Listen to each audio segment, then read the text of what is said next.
Hi, today on Viva Bites we'll be looking at clines. So what are clines? A cline is a gradient in a morphological feature over a geographical range. So in this case we'll be looking particularly at wing size and a bit of aspect ratio in flies. So there are two main types of clines. One is altitudinal and the other is longitudinal.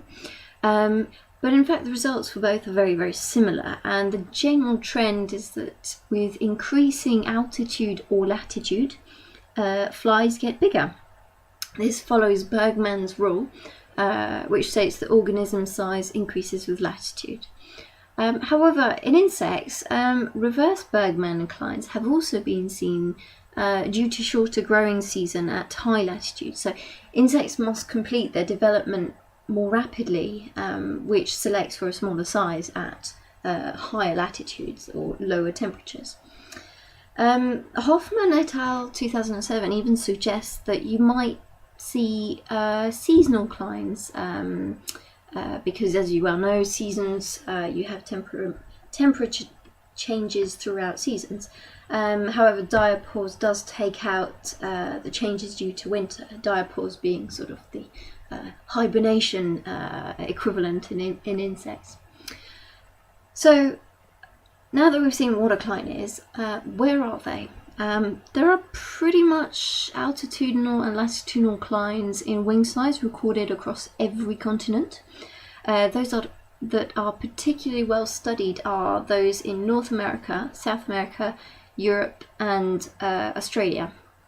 So North America, this one particularly is the result of an accidental release in the late 1970s of what's thought to be a Mediterranean Drosophila subobscura population.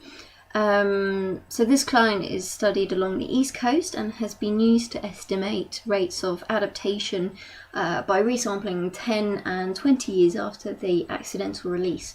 So a couple of references to look at for this one is Huey, Huey 2000, and also Coyne and Beecham 1987.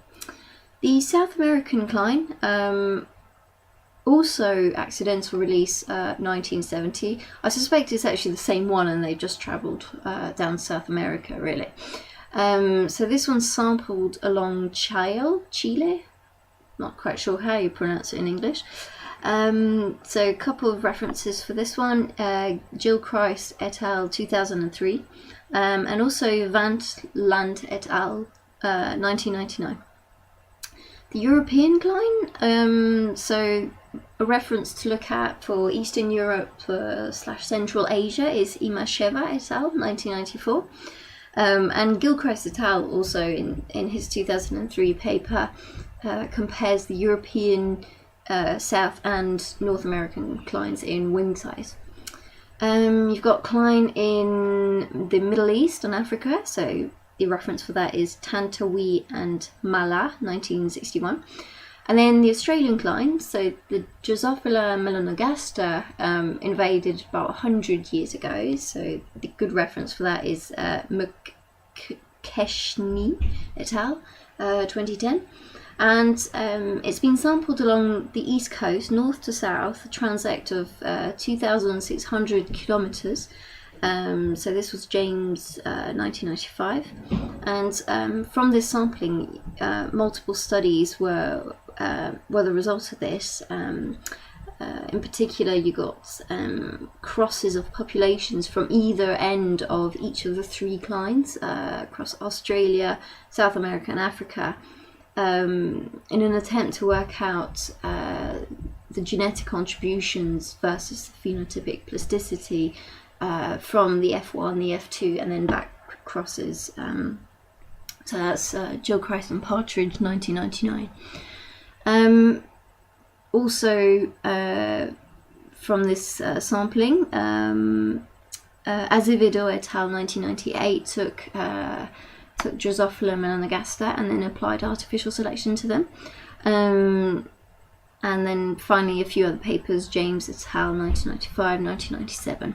There's also another Cline from Scandinavia and Scotland all the way down to North Africa. So the reference for that is Priem, P-F-R-I-E-M, 1983. So in it there were Drosophila subobscura was sampled in 7 localities between Sweden and Tunisia. And then finally Japan was surveyed by Watada et al. 1986. How are Clines studied?